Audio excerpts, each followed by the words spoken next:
Hey guys, this is episode 9 of Two Dudes and a Startup. I tried to do 9. Okay.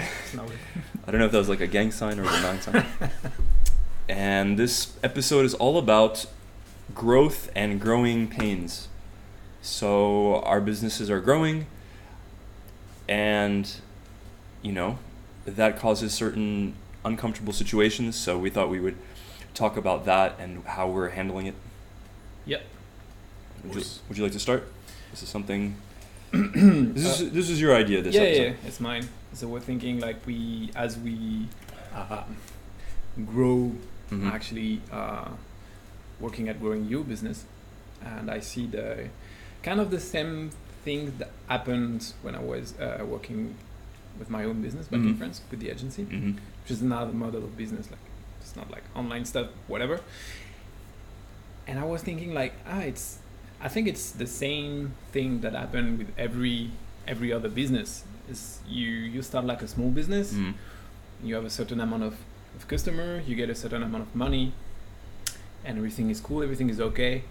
Then you start growing, then you get more customer, you get more money, but you also get more work. So, and it's like this until you reach this point in the middle, I will say, between being a small business, like a small company, and being a big one. And this point is like the growing phase. It's the point where you need to recruit. You need to buy software, special app that costs money. Like if you like, I don't know, like let's say like you do SEO, and you have like this small SEO agency online, and you do SEO for a bunch of customers, and you get more and more and more. And at one point, maybe you want to start to work with like a really nice app, like Ahrefs, for example. Like what? Ahrefs is the Ahrefs. Ahrefs or however, yeah. Which is like a SEO super cool SEO tool, but it's also fucking expensive. Yes. So yeah, this like this, other software for other businesses, plus recruiting, because you were doing all the stuff yourself, but now you have like 6 clients or 10 clients, and you need to have someone for helping you. So you need to recruit, and so yeah, having new software will cost you money. Recruiting will cost you time, and also you need to like spend time to explain your business and to write SOP or whatever to integrate the new guy. Maybe it's not going to be a good fit, so maybe you're going to lose some of them on the way, and you will. So basically it's like this middle point is kind of a struggling point where you start spending a lot of money to get people, software, a lot of kind of stuff, like maybe like a place, like for example, in my case with the agency, when we reached this point, the first thing we've done two things simultaneously. We ran a huge office because we wanted to look like ballers. We were like you wanted to be a legit agency with we were like a small loft office. Yeah, we were like a small communication agency, like back in France, and we started to get like more bigger client, and we wanted to attract more bigger even client. And in this particular industry, communication agency, especially in France, the first impression is like super important when you bring a client to your office, because you have this culture of recommendation and exactly close. Like when you open the door and you go and you see like the open space with like people working and like like a huge billboard and like a meeting room and all the stuff, you're like, oh okay, well those guys they have like a it's so it wasn't stupid. Really vanity, it was actually a necessary investment in a sense. Exactly, yeah.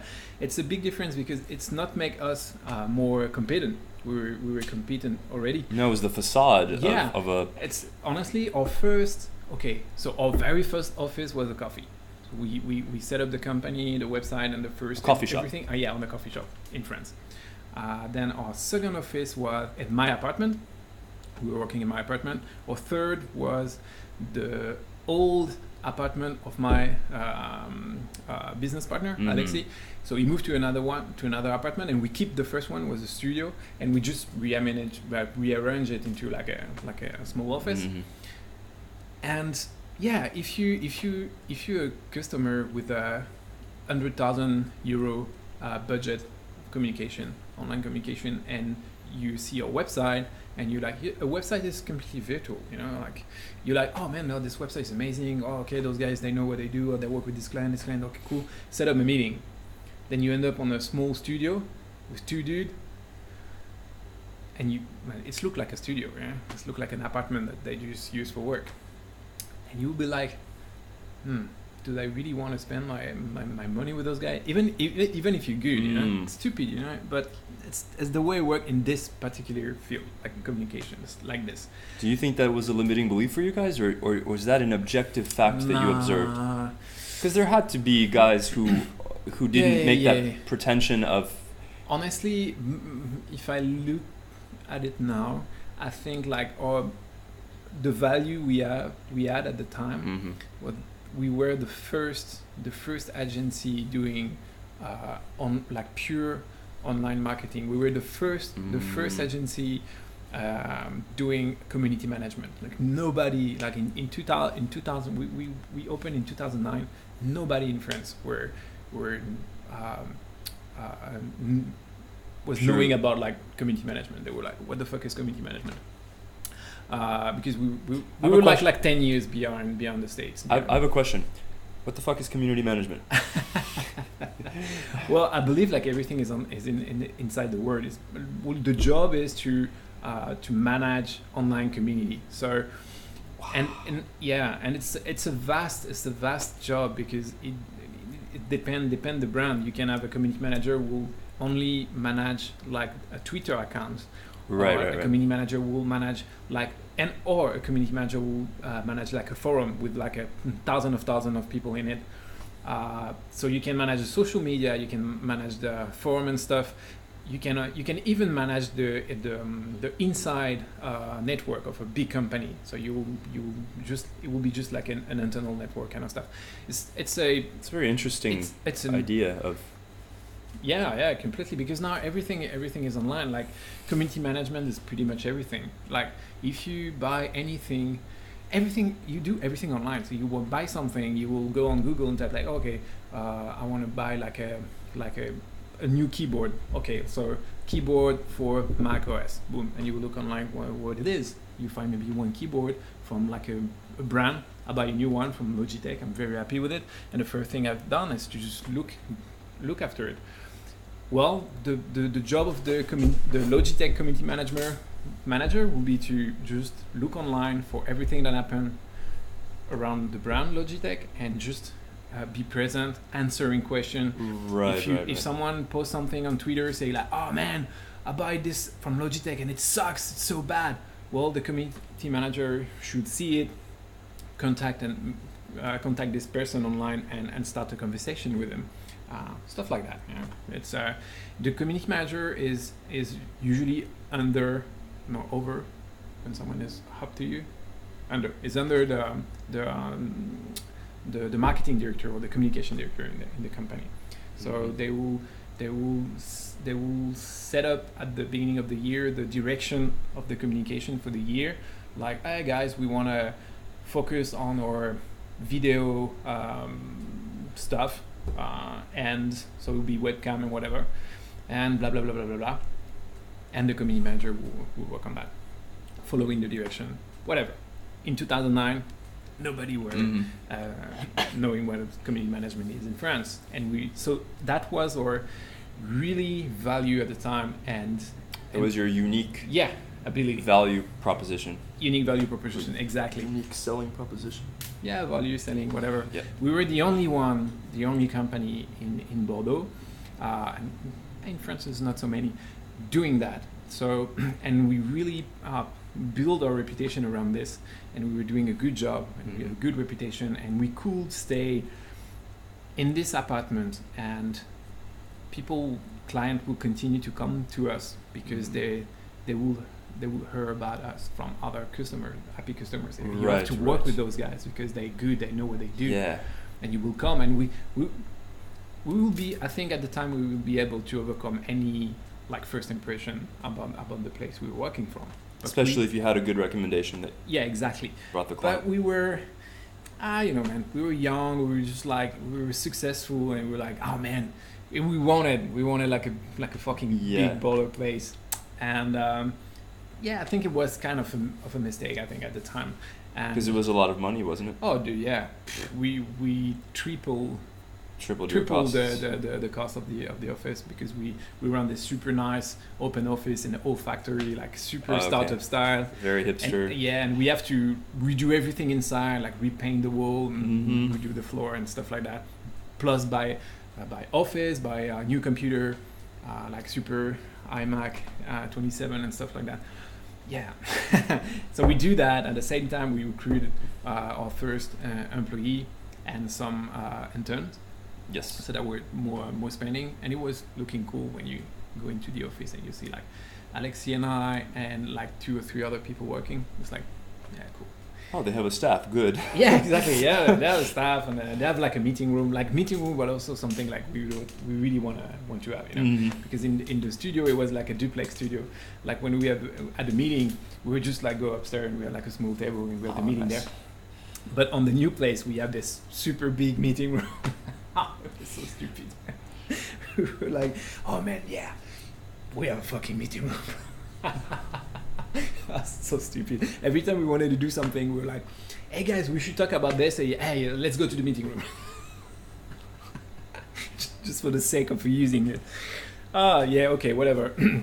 At the time, we really like spent a lot of money into that, and it was tricky. And yeah, well, you know, the com agency stuff in France is very special. Like in Bordeaux is very special as well. It's dominated by old agency that control everything. They control all the budget and the client and everything. And we were working through those agencies, so they were getting the big budget. And on those big communication budget, they have like a part for online communication. And as those big agency cannot taking care of it, they were just like They were subcontracted. Yes, so To you, okay. they were asking us to do that, and we were thinking like, hey, we should get this fucking old budget, you know. Yeah. And for do that, you need to be bigger, and we never really managed to get those big budget, because all this world is controlled by the big player. You're just like a very small fish. It's super hard to grow. It's a very specific example than I give you. Do you think that spending on that office became? Do you think it was a mistake? Yeah. That prevented you from growing somehow? Actually, Actually, because you justified it to yourselves No, that it's going to it's- help us to grow. no. I think we just did not manage to grow the way we should. Actually, yeah, we were. It's not like having this bowler office wasn't what like prevent us to grow. Okay. What prevent us to grow is probably some mistake that we've done, like poor choice of partnership with other agency, whatever. Mhm. We should acknowledge that, but that's the thing. We were really young at the time, and we should acknowledge that our of value is community management, is online communications, managing like buzz and communication online.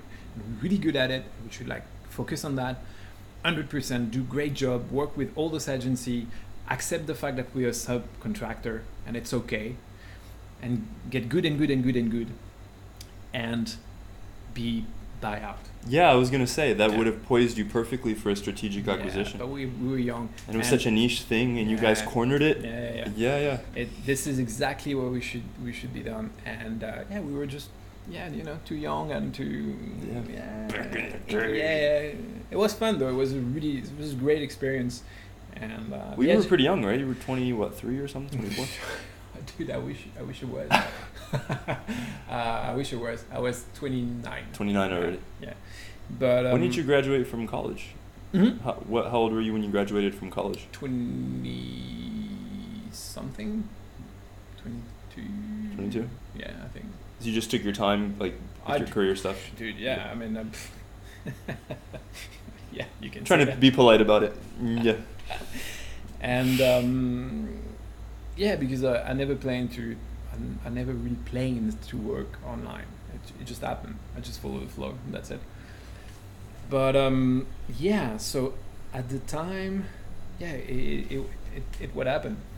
And now that we do the same for you, like growing, I mean, Yes. it's kind of we face the kind of the same thing. You need to make like good choice, and so yeah, you hire people, you put money on app, right? Like yeah, it's like you start working. You use the free version of Zapier, then you have to move to the 29, and very soon the 29 per month is not enough, so you move to the expert one, whatever. The one is like 50, and so on. Yeah. And you need the automation marketing, and bam, and you need this and this and this. And It sounds like you're saying that the painful part of growing your company is the fact that you start to get more customers, you start to make more revenue, but you can't really put much of that revenue in your pocket, if anything. oh no, You have to now invest in your team yeah, and in the applications. yeah. And you just got me thinking, like, how much do we spend on apps now? Hundreds of dollars per month. Oh yeah. And And that's it's like a nothing. minimalistic Oh, approach yeah. that we're taking. I mean, we're Sure. basically, we use Zapier. Our hosting Yeah. is a big bill. Manage WP, which is part of our hosting product. So that's okay, not extra. Drip. Fresh Desk, which is actually now it's like 40 or 50 a month. Yeah, drip. Drip, yeah, which is like 50 a month. What else? PayPal, 30 a month. It's several $100. Yeah. Plus HR. Yeah. Plus our people. And that's where the real expenses occur. Oh yeah, for sure. Oh, we weren't paying ourselves at the time, Alexi and I. You were not paying yourselves. No. You were just bare minimum to survive, right? We had no salary. We were just Surviving on croissant.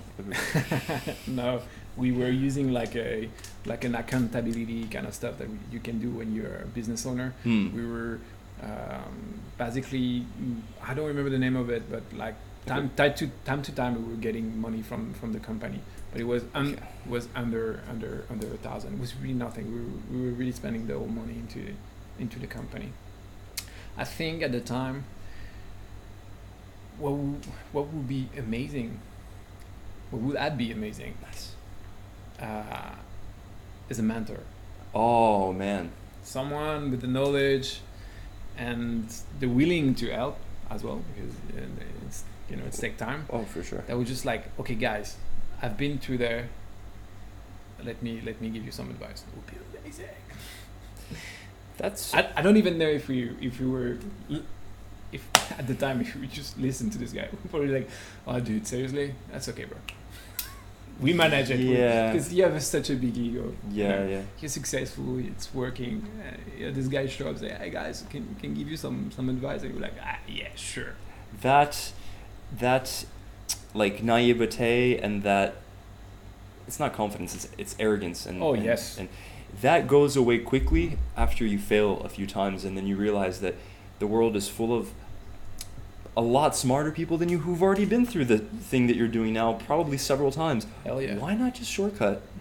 And it's funny that you bring up mentoring, because I'm reading this book, The One Thing, or One Thing? Mm-hmm. No, it's The One Thing. I forget the author. But his whole thesis is that, look, in order to be successful, you as a human being, there's one thing that you always have to do. You have to find your one thing, and you just have to do the shit out of that thing. Get your 10,000 hours or 20,000 hours, whatever.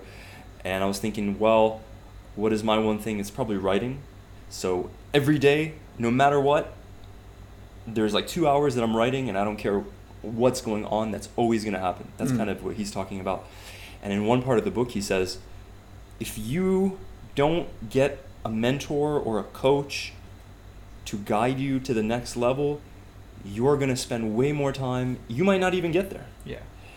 He said, successful people, and I've seen this with our customers who are doing really well, they spend a lot of money. They invest Yeah, a lot of money on workshops and events and relationships and mentors and coaching. Yeah. I mean, that's part of the growing stuff. Oh, bro. But we're not really still at the level where we can make those investments. Not yet. Because a good mentor is expensive. Yeah, I mean, maybe there's a free. There's like in the U.S. there's Score. Yeah. Which is kind of a business organization, and you get free mentorship there, or cheap mentorship. But actually, LinkedIn just released its new mentorship stuff. Do you see that? Oh yeah, it's new stuff. Let me try to get some info. In mentorship. I see that. I received an email and I just like go through it in Z we say in French when you just like scan the email. Mm-hmm. But yeah, LinkedIn mentorship. Yeah. You know what? I think I shared with you. I read this really interesting article about the LinkedIn founder and his mindset and stuff. He's a really fascinating character. The way he deals with people. Yeah, LinkedIn test a new feature that matches you with a mentor. Okay. Yeah.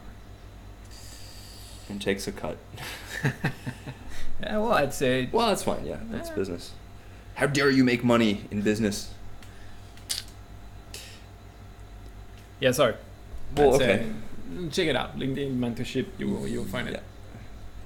I don't know where it was though, but. Well, what would you say is? And by the way, we don't have an office. We're in my room right now. It isn't. It is our office. We've got the coffee place and. We choose to do that. So we are. I like it, man. Yeah, I like it too. I like to be a nomad, man. Really like it. I like working on co-working space. No, you don't like it that much. Well, I like it better than going to an office. That's for sure. Yeah, and I'm pretty good with that. I'm not happy to be back in an office. No, because then you're location dependent. Exactly. That's the thing. That's the thing. So that's cool because that's one thing that you faced in your business. There's a bird eating cat food out here. Yeah, that's the one thing is you boxed yourself into having an office with your agency. Yeah. So you were forced to be in your location, whereas we, from the start, with kind of our current business models, we said, well, we want everything to be remote. Yeah. And our team is totally remote. We can be anywhere. Yeah. Except maybe like Sweden or something where we couldn't afford to live there. A place with fucking poor Wi-Fi, that's another problem. Oh, true. We can't beat Peru. Peru has a very bad Wi-Fi. Really? The worst. El peor. Yeah, okay. One thing I wanted to bring up is this idea of turning these growing pains into opportunities. And the first thing that comes to mind, maybe you have an example as well, is we've had to hire a lot. Mm-hmm. And we chose to hire just in Eastern Europe. We did a podcast about that. Well, if you're going through that process a number of times, and we keep going through that process over and over and iterating and improving it, why not document it and then share it with the general public? And so that is a painful kind of thing that you can turn into an opportunity to create, in our case, an information product or a blog post or both, or some kind of resources for your audience. So you're basically creating content, and Groove is really good at this. I know you're not like a Groove fan, but on their blog, it's like, follow our journey from 0 to 100K, I think was their initial thing, and then they said 500K, and then a million, whatever. And they just share everything that's happening. And you get to hear a story. I remember when Groove was just, this scrappy little startup, and now, they're $5 million recurring revenue, whatever. And you see that story and you get invested. And so you can turn these sort of difficulties into opportunities to share, to engage with your audience, to sell something useful, to teach, to educate.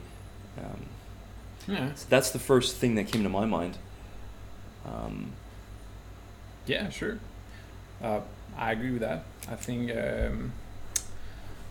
what's this company again? Damn it, the one that shared they share their revenue online, so you can see exactly how they spend the money and everything. Buffer. Buffer. They do exactly the same thing. Since the very beginning, they say, hey, we are a company of X employee, and we do this and that, and they have like a nice blog as well. And yeah, sure, completely. Well, the whole point of this is this like kind of a pivot moment into any kind of business is really tricky. It's really tricky because it's really you get enough clients and customer whatever customers, to start spending money on those new stuff that you need, apps and employee and everything. But you just get it. You just get those new customer and this new revenue flow, and that's the pivot, because now you spend all the money to buy those apps and to recruit people, and now the next step is to grow. You actually have to grow. You have no choice. Now that you recruit your team and you buy those super nice app to do super cool stuff, well, you basically spend all the money. Right. So it's like this pivot moment is like the beginning of your company. You start your company with 0, and you grow the company until like you get like 10,000 a month. Then you spend those 10,000 to recruit people and to pay for apps, and you're 0 again. Yeah. And that's the transition I talk about. Like you need to grow and to get more customer, more client, and continue to grow until you get to the next phase, or at least allow you to maintain this new like a growing situation. And that's scary. And yeah, I agree. And the difficulty also as part of that whole growth, like pivot moment or whatever, I don't know, maybe there's a name for that exact moment. I bet there is. Somebody named it, I'm sure. Is getting yourself out of operations. We talked about that before. Mm-hmm. And the thing is that a lot of your customers became your customers to be able to work with you. Mm-hmm. And I don't just mean that the marketing is centered around your personality, which is fine, mm-hmm. as long as you're not the one delivering the product. But I mean specifically that somebody's like, hey, I need your expertise, and maybe you're the only one in your company who does that thing. Mm-hmm. And so the challenge becomes what you were saying earlier about like customer fit. Well, now the people who joined your service or product or bought your stuff because they wanted your expertise, you no longer have a fit with them because you can't give that time anymore. Mm-hmm. Because now your time has to be spent on growing the company, not delivering the product that your company sells. That's your team's job. Mm-hmm. They're the ones implementing. So, but at the same time, you don't want to lose those customers because you need that revenue. So you have to bridge. You have to do this balancing act between spending your time on legitimate, valuable growth activities like, writing for your blog, marketing, etc., sales, and making these customers who are still paying your bills happy and doing some of the implementation work yourself. And the hard part I found, one of the hardest parts for sure, and this has been for a while now, is phasing yourself out Mm-hmm. of that situation. And it's getting easier now that we've got like some really good team members and stuff, and but it's still an issue. Hell yeah. Yeah. Yeah, I think that what I think the main advice on this podcast is just like you should ask for advice. Look for a mentor. Yeah, that's definitely it's the best thing you will do for your company and for yourself. Just like find someone Who you fit with, by the way. who you fit with, Who you for fit sure, with. and that get the knowledge and the experience, which is the same thing, that can help you. Yeah. Just like, okay. And and accept it. That's Accept the other it. thing. Accept what he's saying. Right? Yeah, listen to him. Actually. Yeah, listen to him for sure. And yeah, I wish I had that back in the day. Oh, for sure. I just had a radical idea, bro. I'm gonna send an email to Brennan Dunn and ask him if he does coaching. Because I'm sure. I think he does on one of his videos. It's got to be expensive. Oh. Yeah. I mean, because if a guy has his business automated to this degree, why would you give up your free time to help a bunch of jerk-offs like us? Yeah. Pipsqueaks That's true. to him. Yeah, I'm pretty sure he does that, and I know exactly what he's going to do. He's going to say like, oh, Vic, I'm glad that you say that, because I have a program that exactly what you need. It's named what's his name again? The expert whatever. The Mastering Drip or whatever? Yeah, no. You have any university stuff on his website. Oh, really? Yeah. If you go there, if you enter the shit, you get access to him and to his team. Like really access to them, to the brand. You can connect with them like every week. You have like a 1 hour time that Really? you can spend. Yeah. And he will try to sell you that. And it's expensive. I would be open to that too, because I'm just trying to think, what direction do we want to take in our business? We want to have the most passive automated approach possible, right? We want to be intelligent and recover our time. Well, for us, like, we had a call with Brennan and stuff. We kind of know what he's all about. He's all about that. He's all about automation, using drip creatively, personalization, being intelligent with your marketing so that you don't have to use brute force to and just man hours to kill your problems. No, you kill them with an intelligent surgical approach. And if he can teach us that, is this the thing? Yeah, it's name on the freelancing.com. You get round table. It's named Get the Freelancing Advice You Need When You Need It. From our team of coaches. Yeah, and you get access to him, and you get access to a bunch of other dudes. Is it by application, or is it? Yeah, it's an application. You pay for it. What's the price on this? It's $300 a month, the basic one, and you access to unlimited daily live session with the guys, and you full access to a Slack, and you can talk with the guys. Contracts. Oh, actually, $300 a month is not that expensive. I was thinking you just have to make the most of it. More. Yeah. So yeah, that's this. Well, that's something to consider. Yeah, absolutely. Yeah, for sure. Maybe we should get all our drip stuff up. Yeah. For the new site, and then go to then look at it. Yeah. Yeah, sure. Because I bet he could help us double whatever we're doing. Very probably. I'm very sure of that. He and his team. I wonder how he selects his team. If you know what I mean. Like how he qualifies the team. Whatever. Getting off topic. Yeah. Okay.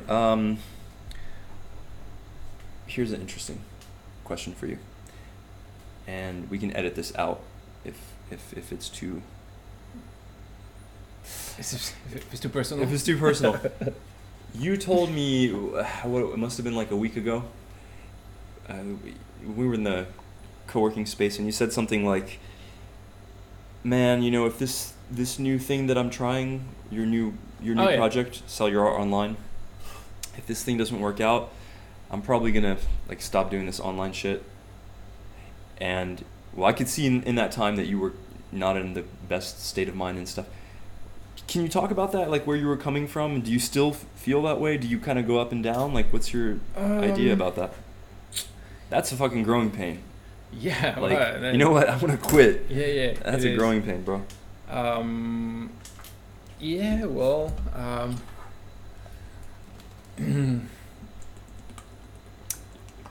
Yeah, I don't know exactly what I can say about it. It's just, I think every entrepreneur, online entrepreneur, can kind of face that kind of things.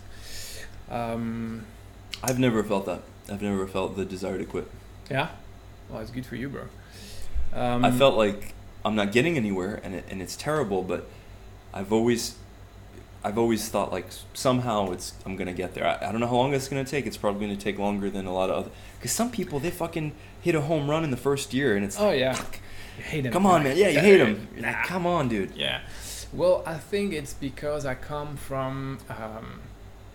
I mean, if you look at my background, I come from being like a successful freelancer to be a successful agency owner to what I've done. I opened a co-working space. I was successful as well. And two now. Yeah, and I threw all that away to just try to build stuff online. And so just to be clear, and for the viewers, you had a successful agency which you left so that you could have the freedom to travel and start your own projects. Exactly. Okay. That's it. And so, and I trade all that to just like try to build something online. Did I hit record? Yeah, I did. Okay. And it just that I think I have a good product, but it not get the attention that it could have to transform to get customer in it. Which one are you talking about? Rapid Bear, for example. Rapid Bear design. Yeah. And that's an interesting mindset. Okay. Yeah, well,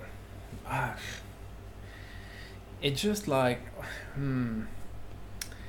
I've been doing graphic design for more than 10 years, more than that now, and I build Rapid Bear design based on my skills of doing design, because I was like, this is what I'm good at, so yeah, it makes sense to build my next project around those skills. Mm-hmm.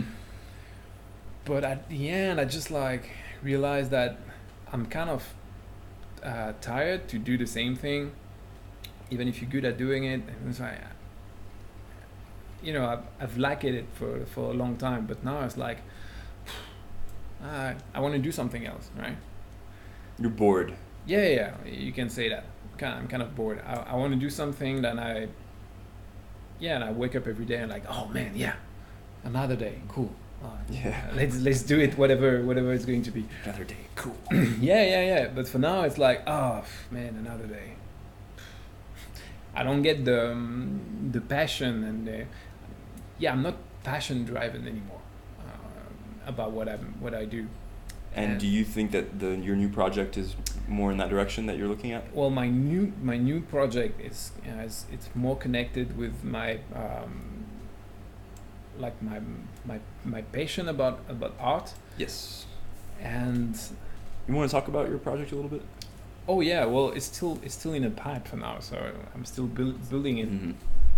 But it's going to be it's, how can I explain that? It's going to be a community for artists that want to sell their art online. Yeah. And they don't know how to do it. So, and by artist I mean like any kind of artist. Like if you write, if you're a writer, if you're a photographer, if you're like a painter, a sculptor, if you do jewelry, whatever you're doing, if you create anything that can be sold online and you want to do it, I will help you to do that. And so that's the project that I'm working on, and that's cool. That's really cool. I'm really into it because, well, I already have all the skill to explain how to sell online, how to set up WordPress with WooCommerce, how to use Shopify if you want to use Shopify, or any other kind of e-commerce website. I have the marketing skills to explain you how to use automation email marketing, use Twitter, Facebook ads, Google ads, whatever ad system you want to use. I think I will be happy to transition from producing, how can I say that, like a content, like like a producer, like someone asked me to design something and I design it, I deliver a PSD and done, to someone that just help. Like I will be, it will be kind of a big mentorship kind of website, basically. And basically that you pay a monthly fee and you will access to a class, so like a lot of different class in the course section. Then you access like a community forum, where you get access to me and to Yanada as well. Your partner in this project? Yeah, she worked on this with me. We built the whole project together. She's also an artist. She's an artist. Yes. She's a very good artist. She's a 100% artist. Yeah. And we answer question. Other user as well will answer question. And what we want to do is to try to build this big community of artists. For artists, actually. For artists. And that's that project especially like really, I'm really passionate about it because, yeah, I was doing painting and drawing a lot, and I just stopped doing that to working basically, and yeah, and I wanna get back to that. I wanna paint again. I wanna draw again, and I wanna be connected with people that do that as well, and we have a lot of projects with Diana around this thing. Like if we manage to build this community, we can create a boot camp with other artists. You know, and say like, hey do live guys, events. yeah, exactly. Like say, hey, we have this boot camp, work camp, whatever camp you want to call it, like in Bali for like 2 weeks, and we would like 20. We have 20 seats, and you can go, and we will teach you stuff. We can have artist residence. That's really cool stuff, which is basically like a week or two, a month, can be a month somewhere with like just artists, and the purpose of a residency is to just create. So just like a week or a month, and you just like every day you have like brainstorming session, and you paint and you create, and you do that for like a week, is to, you know, help artists to figure it out their next I don't know way of painting, whatever. And yeah, that's cool. I'm really. That sounds freaking cool. Oh man, yeah, I'm really into that. I really love it, and so yeah, that's my next project, and I hope it's going to work, because if it's not, I'm kind of really. Sorry, the mosquito. No, it's okay. I see it, Yeah. motherfucker. Yeah, What will you do if it doesn't work out? Yeah, well, I don't know. I mean, you're kind of all in with online stuff. Yeah. You can't. I mean, I know you. You're not gonna go back to. Hey, alarm. To the 9 to 5. Get the cat here. Yeah. Probably not. He's angry at me, I think, because I chased him around yesterday because he tried to sneak into my room. Okay. Anyway. So yeah, I don't know. We'll see what happens. I'm really positive with this project, so I truly believe it's going to work. So. Well, I wish you luck. Let me know how I can support you. I know you guys have membership stuff happening. Give us 200 members. Yeah. And it will be just perfect. Okay, no problem. Let me go ahead and get on that for you. Man, I really empathize with that situation. You see my guitar sitting in the corner there. Yeah, well, exactly. I haven't touched it in. I mean, I haven't really like had quality time with my guitar in a while, and the whole reason that I started online business, when I think back to the very beginning, it's so that I could earn the money and the time freedom and the location freedom to work on music. Here we go. And you know, we think like, okay, well, here's where I am, point A, here's where I want to be, point C, but I have to go through this somewhat unpleasant point B to get to point C. Mm-hmm. And I think you and I are both in that same boat. And it sounds like what you're doing is you're saying, you know what, fuck this point B crap. I'm jumping to point C, and I'm going to reconnect with what makes me wake up in the morning and feel excited. And I dig that, man. I think I'll be moving in that direction in the next year or so, because how long can you defer? What happens to a dream deferred, right? And you're younger than me, man. So true. Right? But doesn't feel that way. But yeah, but man, yeah, it's still like a lot of years between you and I, and true. It's just like, yeah, I deeply want to reconnect with my true passion. Yeah. I want to be an artist, bro. You know what? That's a really good kind of growing pain, is this idea that, well, okay, you started this business to enable the lifestyle and the things that you want to do, and what if that business starts to succeed? That means it's going to suck all your time and your energy, and you can't do your passion stuff because you're so involved in your current business. And it's like, fuck, man, how much longer do I have to do this before I can start doing that thing that I did this thing for in the first place? And sometimes you get the 50 years old kind of crisis when you realize you lost everything. Don't even say it, man. Don't even say that. I wanted to be like like I don't know, like a dancer, and I sell insurance. You wanted to be a dancer too? No, but you know my point is like, yeah, you just I don't want to be that guy. No, and in today's world, there's no reason that you have to be that guy. Yeah, that's maybe true. maybe 50 years ago, before the internet and stuff, it's like, well, you got a family, you have to feed them. Maybe you'll do some dancing on the weekends and stuff. You know, but you've got to sell the insurance to feed your family, and that was the compromise that you made. You don't have to make that compromise now. We live in an amazing time. That's true. It's all about, you know. Yeah, man, fuck, you got me thinking now. Like, what the fuck am I doing? And it's not that we don't care about our business or that we don't enjoy what we're doing, but you know, is it passion driven? Sort of. Yeah, Sort of. Well, there's the Russian anecdote or the Russian expression that says the appetite comes with the food. Yeah. You start doing something, you're doing it temporarily, well, you get interested in it. You're a curious human being, you're an intelligent guy. You're like, oh, this is kind of cool, drip is cool, automations are fun, this is... No, sure. I mean, it's not that I don't like my job, it's just like, if I measure how many job I've done that were fun and I really liked it, compared to the one I've done that were like really boring as shit, it's more boring than cool stuff, you know. It's like true.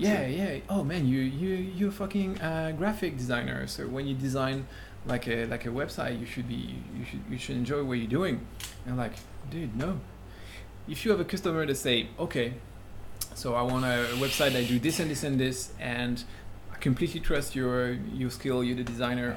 I don't know shit about design. Where's that magic button? Oh, there it is. Exactly. So please do your stuff, man. It's okay. So yeah, you will like, yeah, okay, cool. That's a cool project. But like, if you get like a customer that's just going to be like, oh man, can you make the square more square and the yellow more yellow, and basically like the whole website more shiny, and all those fucking stupid words like more shiny, what the fuck does that mean? Like, oh yeah, I know, let me push the shiny button on Photoshop, you know. No, it's the more shiny button. Oh, the more shiny button, And she doesn't want shiny, you have to answer you have to be polite and answer all those customers, and that's the part of the job that is really, really boring as shit. And you don't like it, and when you know that next day you have to wake up and you have to work on this project, you're like, fuck me, man. But you know what, man? Maybe that's a good thing. Maybe that teaches you that, because all right, there's like a gap between the art that you create and then the art that people want to buy or consume.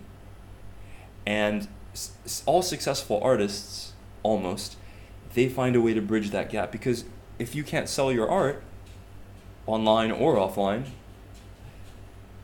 how are you going to make a living as an artist? You have to make somebody happy, and well, dude, you just point the massive rhetorical, philosophical question of every artist, especially painter, and or musician or anybody, man. Oh yeah, sure, but I talk about what I know, and like for sure, these musicians have to go play fucking weddings. Yeah, exactly. You know, you think that's fun? You know? Yeah. But like, well, I don't know for the musician, but I know for the painter, you have a lot of them that will choose to just like starve just because their heart is their heart, man. You know, because you have like, if you look at the history of what is painting, like all those guys, all those Van Gogh, you know, Monet, Picasso, all those guys, they were like tortured. They were like, Van Gogh, he never didn't make money. Yeah, they were poor. And let me feed this cat real quick. He's gonna be.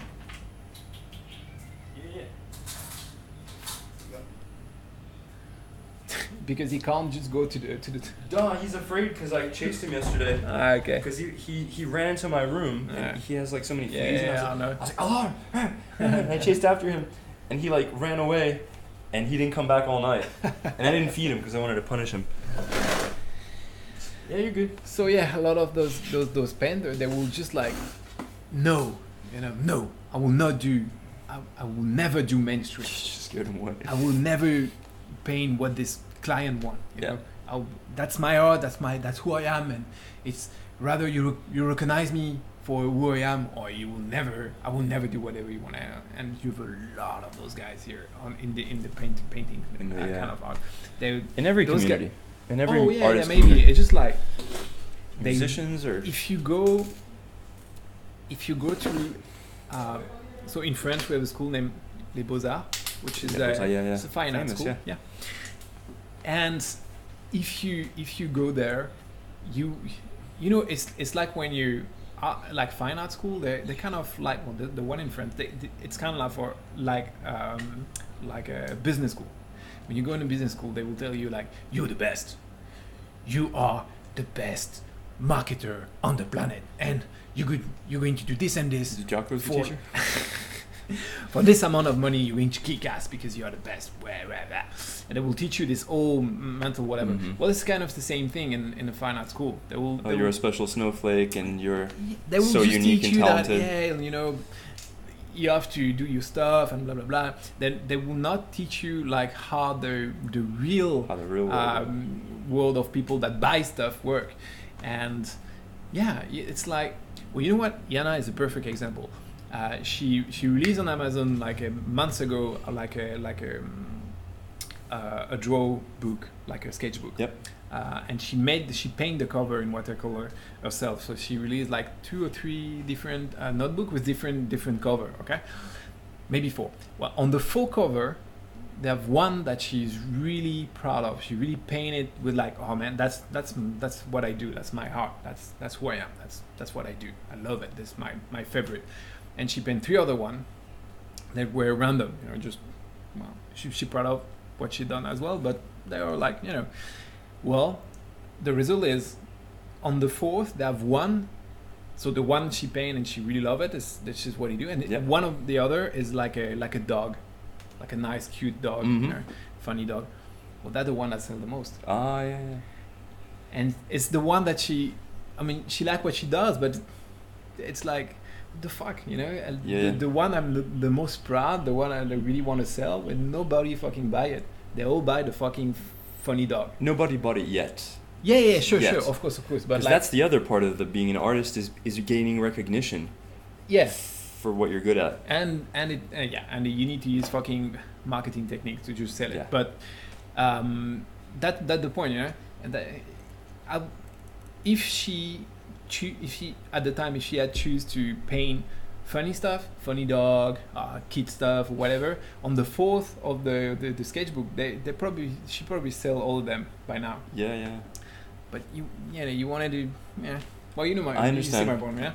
And you know what? It sounds like you're saying too that, because we're saying that there's like the point A, the point B, the point C. Well, your point B was getting into this online world and realizing that, okay, the traditional way of working, the traditional way even of doing art and selling art is changing, and music and everything. Yeah. Well, okay, I don't want to be left behind.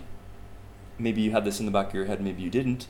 But now you have these skills, and guess what? Now you can help people like Yana, and even she's helping herself because she's selling her stuff online. Mm-hmm. Well, that means she doesn't have to be like in, France or wherever is the art scene. And the other kind of thought I had was, as an artist, if you're good, if you're legitimately good, it's probably unavoidable that you're going to feel a certain amount of contempt mm-hmm. for the general public because they don't have a taste, which is understandable because taste is cultivated. It's not something you're necessarily just born with. Is this discrimination of what is good, what is not. Well, a lot of people think like Miley Cyrus is good music or Rihanna is this amazing artist. My opinion, they're all fucking garbage. Degenerate garbage. How can you even compare like Rachmaninoff to Rihanna? Rihanna and Rachmaninoff, they both have R's and H's. Not the same thing. Yeah. Well, at the same time, it's like you don't want to appeal to that lowest common denominator. You don't want to like sell like cute puppy dogs just because they sell, because you have dignity as an artist. But at what point are you compromising, and at what point are you just like a hipster in a cafe in San Francisco smoking weed and writing bad poetry and nobody understands me, nobody understands how deep is my angst and all this, you know what I mean? It's 100%. I'm not saying you have to compromise, but goddamn you it, have to compromise. You gotta kind of definitely, man. You have to compromise as an But it's artist, not a compromise, though. It should not be a compromise. It should not be a compromise. That's the thing. Like that's what marketing is for. Back in the day, if I had choose like between psychology and art, because I was at this cross path at one point. Yeah. I was like going to the fine art school, going to the psychology school, and like my parents were really thinking that I'm going to go to the art school. So when I show up and say, hey, I'll go to psychology, we're like, oh, what? And I was just afraid by this wall.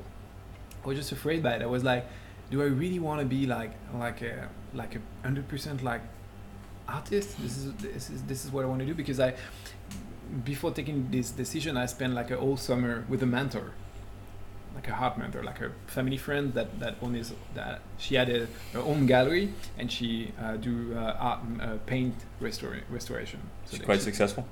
She's very successful, and she do this very meticulous restoration stuff, and I worked with her for a whole summer, and she allowed me to paint at the back shop and use everything, all the Canva and everything. It was just amazing. Which is really expensive stuff. Oh fuck yeah! Yeah, man. And I was doing oil painting at the time, so it's even more expensive. So I was able to work during the morning and to do my own stuff during the afternoon, and she were connecting me with like all those gallerist guys and girls, and they were coming into the shop, and she were introducing me like, oh, this is Leslie, this is what you do, and I have those guys just show up and just like looking at my paint, and they were starting saying like, oh man, oh yeah, I see what you want to do, you know, like this, like blah blah blah blah, and start talking about my painting. I was like, I was hallucinating. I was like, dude, I mean, these guys just speak like 15 minutes about my painting, and none of what he say ever crossed my mind at one time, ever. In my mind, I was painting something completely different, you know? And they were like, and I say nothing. I was impressed by those guys. They were like, oh, okay, cool, thank you. And well, were they potential customers?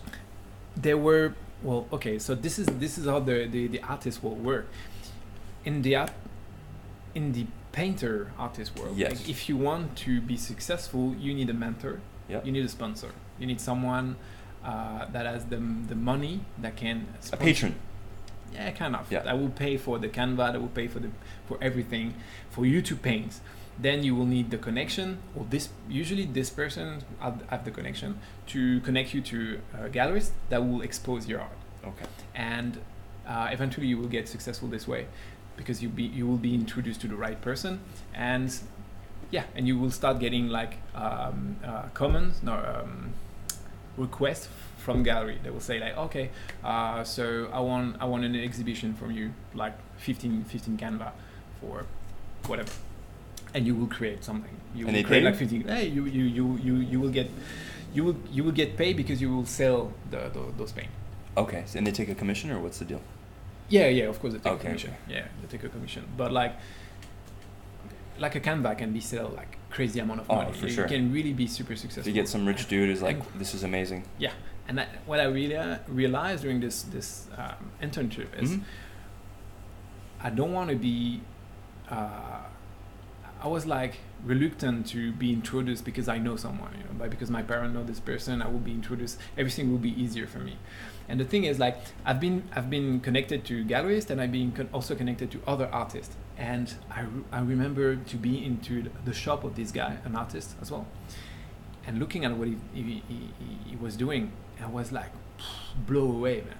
What this guy was like, for me, from my point of view, was a million times better than I am. It was like doing this crazy painting. It was like, wow, bro, that's fucking amazing.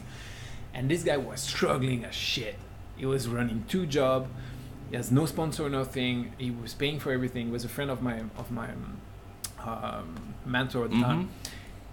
And dude, I was like, man, this guy deserve what I've been offered with. This guy deserves 10 times more than met with those galleries and go expose and everything. I mean, he just better than I am. Well, and I was like, what I've done in life to just deserve this? It's just like, I was like not feeling right to have access to that, and this guy didn't. And it made me, so first it was my first realization. My second was like, I can end up like this guy. Easily. Yeah, this is what I want to do. I want to do like 25, 24. At the time, this guy was 25. I want to be 25, running like 2 jobs in a mall, one during the day, one during the night, to just like buy some Canva and like continue painting, and maybe someday I will sell like 1 or 2 Canva, and make it for the next month. I was like, oh fuck, man. You know what? No. And I've been scared. I get scared of it, and I just like, yeah, fuck it. And I go to psychology, and I ended up graphic designer. So Interesting. yeah, that's a very, very interesting world. And those guys, like these guys, for example, they don't know shit about online. No. They don't think know that just shit having a good about- product is enough. Bec- But it isn't. No, and they're not connected to the online world. They just see like this artist world is like gallery, That paradigm, Canva, yeah. paint, and this is I have to sell Canva. The old paradigm. Yeah, exactly. And this guy with a proper website, with like a good Instagram account, with like a Pinterest account, he could sell his Canva Oh, online easily, dude. everywhere in the world and make money. Yeah. No problem. Yeah. And You can help guys like that with and your I new- want to help guys like Yeah. that. I want to help guys like that. and help yourself like that. And at myself Yeah, as man. well. But that's my point. I want this guy to sell and get the sell he deserves, because he's good. He's super good. And and then I know a lot of artists are super good all over the world, Yeah, man. and they just don't know how to use the fucking power of internet. That fucking is everything now Mm-hmm. to sell their stuff. Well, I could certainly relate to that, man. Because what was I doing? I was teaching kids singing lessons, or piano lessons, whatever the guy said in the front desk. Oh, you're teaching piano today. I was like, oh, okay. I don't really play piano so well, but okay. What was I doing? I was assistant director of a choir in a church. I was making maybe like $1,500 a month in America. That's not a lot of money, man. And in my city, you had to have a car because the distances were so long. Yeah. So gas, insurance, this, that, apartment. I mean, I was struggling really hard, and I thought, and you have to spend all your free time, in your case, painting. Yeah. And in my case, practicing. Exactly. And like doing gigs and stuff. And I was like, man, like how, I don't want to do this. I want to be free to do the kind of art that I want to do. How do you get that freedom? You need money. You need to separate your money, your time, and your income. Yeah. That's where the online business came in. Yeah. So now we're in point B. Yeah. So I want to merge them. you want to merge them. That's like the macro growing pain. Yeah, exactly. Yeah. So we talked about the micro growing pains of the current business, but that's like the macro growing pain of our lives. Yeah. We got kind of deep. It's deep. Yeah. So yeah, well, whatever. I've been like out of the line, but the thing is like those guys, they will not think like, hey, maybe I should do like some small jobs to just They will not. They will do like mall jobs. They will not like reduce their art. Right. I think it's stupid, honestly.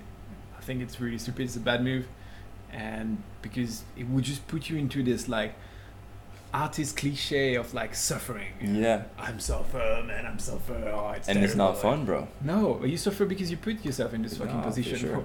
Yeah, you can do fucking mainstream paint. Yeah, that sucks. You're going to have this like fat dude that want like a portrait on whatever, or like this girl want like a painting of her dogs. Yeah, that sucks, man. But she's going to fucking pay you, and you at least you will do something that you like to do. It's You get practice. painting, you know. Yeah. Your ego should not be there. Yeah, it's complicated, man. Well, okay, so we're coming back around to our businesses. Another thing that happens, another growing pain, is the roller coaster of sometimes you're up, sometimes you're down. Hell yeah. Which we've discussed that at length. And we're not in an anti-fragile position where if we lost a few customers, I think we'd be okay. But if we lost, I don't know, 50% of our customers, I don't know what might cause that to happen. I don't know, but you never know, right? It happened to me, so. Oh, it happened to you, bro. Yeah, right, it's just It like. happened to you, and like quickly. Oh yeah, in 2 days. In 2 basically, days. In 2 days. Everyone just churned, yeah. So yeah, They heard about you and what a jerk you are. So yeah, it's. That's a growing pain. So basically, if I understood you correctly, from what you said earlier, you once you hit that pivot moment, you've got to fucking sprint Yeah. And you just gotta capitalize on that momentum and snowball that motherfucker. Yeah. It's as soon as you get this Bible moment, you really have to work your ass off. I think, when you get this moment, you should, like, your only role in the company should bring more customer. You shouldn't do anything else when you are at this moment. Yeah. When you are at this moment, you shouldn't do anything else. If you do something else, you will fail. I think you will fail, because you can't continue to do the normal, regular, everyday job, whatever, because you already spend all the money. All the money is spent on team, is spent on app, is spent on expenses, whatever. So the only way you're going to go through that is bringing more customers. This should be your job. Hiring someone that's going to do that. Or hire, and I will qualify what you just said to say that depending on your business and your business model, your margins might allow you to have a little bit more like freedom, bandwidth, right? Sure. Because our margins are pretty good. So like I'm not, if we keep the same amount of customers every month, well, we'll just keep our income at the same level. Mm-hmm. But then there's the whole thing of, well, if you're not growing, you're dying, and you're gaining competitors, and your customers eventually maybe they'll churn, and then what happens? Because every customer churns eventually. It's a matter of when. Well, do you have a replacement for that customer? Do you have a marketing plan, a growth plan? It's hard, no doubt, man. This period, this B point, is, and we have been working hard. We've been working very hard. You've been working very hard. In our rooms here, recording this podcast. You think this is fun? This isn't fun. This is actually fun. Yeah. But it's fun and no fun at the same time. I have so many friends like, dude, come on, man, stop complaining. You fucking live in Thailand, and you're on an island and everything. Well, yeah, that's a good point. Dude, that's a good point, bro. And I understand it 100%. But